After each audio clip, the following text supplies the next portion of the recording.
गुरु Chennai super Kings की बात ही कुछ अलग है। ये टीम हर बार एक साल गिरती है तो अगले साल फिर उठकर ट्रॉफी लेकर चले जाती है। लेकिन सीएसके के फैंस का दिल इस बार अटका हुआ है। इस बार कौन से वो 4 खिलाड़ी हैं जो टीम की आन बान शान बनकर रिटर्न होने जा रहे हैं, इसी पे हम आज चर्चा करेंगे। किसे टीम में रखा जाएगा और किसे जाने का इशारा मिलेगा। दोस्तों, आईपीएल की इस रिटेंशन की गर्मी के बीच अजय जडेजा ने अपनी राय दी है और उन्होंने साफ कर दिया है कि इस बार की रिटेंशन लिस्ट में कुछ खास नाम आईपीएल में हो सकते हैं। लेकिन उन्होंने सीएसके के लिए 2025 के 4 प्रमुख खिलाड़ियों के बारे में जो जगह बताई है और जिन्हें उन्होंने शामिल किया है, आइए उनके बारे में चर्चा कर लेते हैं। उन्होंने कहा नाम तो ढेर सारे हैं, जैसे महेंद्र सिंह धोनी, ऋतुराज गायकवाड़, रविंद्र जडेजा, मतीश पतिराणा, मिचेल सेंटनर, रचिन रविंद्र और महेश तीक्ष्णा। सभी बड़े खिलाड़ी हैं और टीम के लिए एक धड़कन की समान है। लेकिन सवाल यह है कि इनमें से कौन से 4 खिलाड़ी रिटेन किए जाएंगे। लेकिन अजय जडेजा ने इस कठिनाई भरे सवाल को एक सिंपल सा बना दिया। उन्होंने खुलकर कहा कि सीएसके के लिए काम ज्यादा मुश्किल नहीं है, चीजें उनके लिए काफी आसान है और स्पष्ट है। उन्होंने जो 4 खिलाड़ी चुने हैं वे वास्तव में सीएसके के लिए भविष्य के रूप में देख सकते हैं। तो आइए देखते हैं उन 4 खिलाड़ियों को और एक अनकैप्ड प्लेयर को भी देखते हैं। साथ ही आरटीएम कार्ड यूज करके जिस खिलाड़ी को सीएसके उठा सकता है वापिस, उसके बारे में भी चर्चा करते हैं। तो आइए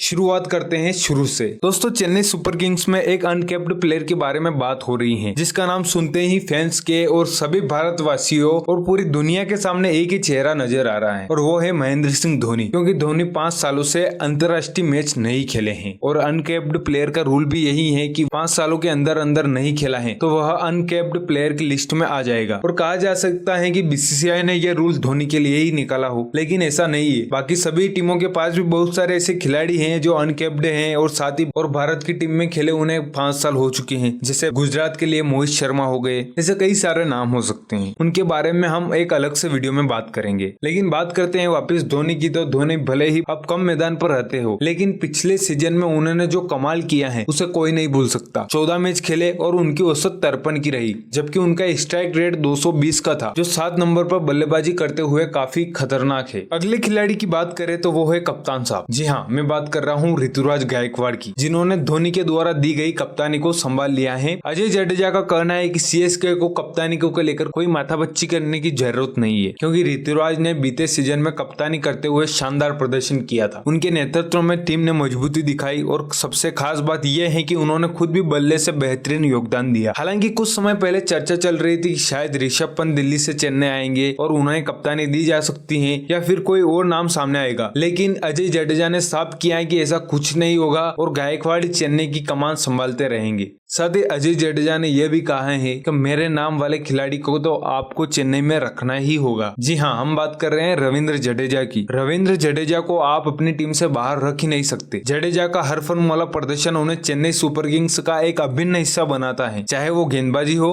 बल्लेबाजी हो या फील्डिंग। रविंद्र जडेजा हर रोल में काम करते हैं। अजय जडेजा ने साफ तौर पर कहा है कि रविंद्र जडेजा उन 4 खिलाड़ियों में से एक है जिनका रिटेंशन पक्का है। जडेजा का मैदान पर होना ही मैच की स्थिति को बदलने के लिए काफी है। उनके पास खेल की ऐसी समझ है जो उन्हें किसी भी दिन मैच जिताने का खिलाड़ी बना देती है और ये बात हम कभी नहीं भूल सकते। और जब उन्होंने 2023 के अंदर आईपीएल के फाइनल में लास्ट की 2 गेंदों पर 10 रन बनाकर चेन्नई को एक सुपर किंग बनाया था, यानी कि आईपीएल फाइनल जितवाया था, इसलिए उनका तो रिटेंशन लिस्ट में नाम होना एक पक्की बात है। और उनके बारे में तो साफ तौर पर कहा जाता है कि चीते की चाल बाज की नजर और जडेजा की फील्डिंग, बैटिंग, बॉलिंग में कोई संदेह नहीं किया जा सकता। इसके बाद बात आती है 2 और प्रमुख खिलाड़ियों की, जिनमें नाम है मतीश पतिराणा का। पतिराणा को छोड़ना एक बहुत बड़ी गलती हो सकती है चेन्नई सुपर किंग की, अगर वो छोड़ते हैं तो, क्योंकि मतीश पतिराणा इस वक्त चेन्नई सुपर किंग्स के सबसे बड़े एसेट्स के रूप में है। उन्होंने पिछले साल 6 मैचों में 13 विकेट लेकर ये साबित कर दिया है कि वो डेथ ओवर एक स्पेशलिस्ट है। जब सामने बड़ी बड़ी टीम हो तब पतिराणा का प्रदर्शन मैच का रुख पलट देता है। मुझे खास तौर पर वो मैच याद है जब मुंबई इंडियंस के खिलाफ रोहित शर्मा ने शतक ठोक दिया था, लेकिन पतिराणा ने उन्हें भी रोक कर रखा। इसलिए पतिराणा का भी रिटेन लिस्ट में नाम आना लगभग तय है। अब अगले खिलाड़ी की ओर बढ़े तो उसमें शिवम दुबे की जगह लगभग पक्की मानी जा रही है। उन्होंने पिछले सीजन में अच्छा प्रदर्शन किया था और 14 मैचों में 396 रन बनाए थे। हालांकि वो भारतीय टीम में आए, लेकिन उनका प्रदर्शन जितना सबको उम्मीद थी उतना नहीं रहा। लेकिन फिर भी आईपीएल में उन्होंने एक अच्छा प्रदर्शन करके दिया, इसलिए लगभग उनकी जगह सुरक्षित मानी जा रही है। चेन्नई चाहेगी कि उनके मिडिल ऑर्डर में एक स्थिरता बनी रहे। अब बात आती है आरटीएम कार्ड की, यानी राइट टू मैच कार्ड के ऊपर। तो इसमें नाम आएगा दीपक चहर का, क्योंकि शायद दीपक चहर को इतनी बड़ी रकम ना मिले, इसलिए उन्हें रिटेन लिस्ट में तो नहीं किया जाएगा, लेकिन आरटीएम में उनका इस्तेमाल किया जा सकता है, क्योंकि उनकी उपयोगिता को नजरअंदाज नहीं किया जा सकता है। क्योंकि जब पथिराणा नहीं होते हैं तो धोनी साहब सबसे पहले दीपक चहर को ही लेकर आते हैं पावर प्ले में। लेकिन अब उनके साथ चेन्नई क्या करेगी, असमंजस की बात है, और देखते हैं मेगा ऑक्शन में क्या होता है। तो कुल मिलाकर धोनी, ऋतुराज गायकवाड़, रविंद्र जडेजा, पथिराणा की जगह लगभग पक्की मानी जा रही है, और शिवम दुबे को भी टीम में बनाए रखने की संभावना काफी ज्यादा है। तो कहीं ना कहीं कहा जा सकता है कि हाँ, ये लगभग ये रिटेन लिस्ट पक्की रहेगी, और इसमें एक दो कुछ खिलाड़ी शायद चेन्नई के